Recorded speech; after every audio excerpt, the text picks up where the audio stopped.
காரைக்காலில் ஹனுமன் ஜெயந்தியை முன்னிட்டு கோவில்பத்து ஸ்ரீ கோதண்டராமர் ஆலயத்தில் எழுந்தருளிய ஸ்ரீ திரிநேத்திர தசபுஜ பஞ்சமுக வீர ஆஞ்சநேயர் புஷ்பாங்கி அலங்காரத்தில் பக்தர்களுக்கு அருள்பாலித்தார்.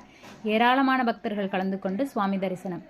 காரைக்கால் அடுத்த கோவில்பத்து பகுதியில் அமைந்துள்ள ஸ்ரீ கோதண்டராமர் ஆலயத்தில் ஹனுமன் ஜெயந்தி விழா வெகு விமர்சையாக நடைபெற்றது. ஹனுமன் ஜெயந்தி விழாவை முன்னிட்டு மூலவர் ஸ்ரீ திரிநேத்திர தசபுஜ பஞ்சமுக வீர ஆஞ்சநேயருக்கு சிறப்பு அபிஷேக ஆராதனைகள் விமர்சையாக நடைபெற்றது. ஸ்ரீ திரிநேத்திர தசபுஜ பஞ்சமுக வீர ஆஞ்சநேயர் பல வண்ண மலர்களால் ஆன புஷ்பாங்கி அலங்காரத்தில் பக்தர்களுக்கு அருள்பாலித்தார்.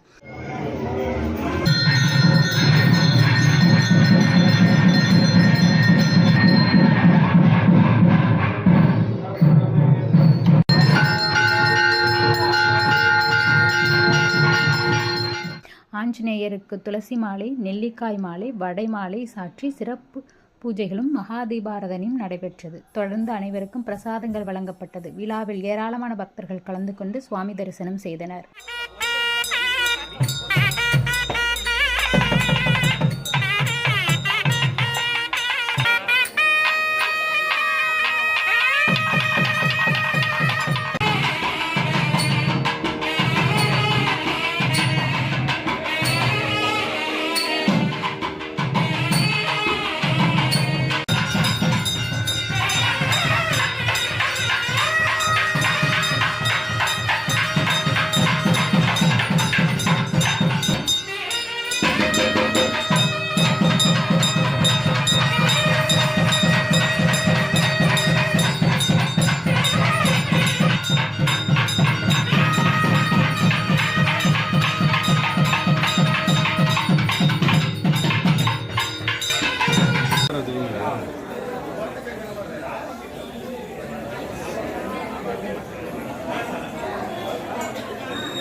ஒரே நிமிஷம் எடுங்க, ஒகே கார்டுங்க வாங்கிட்டோம், அதுக்கப்புறம் நீங்கள் வாங்கலாம்.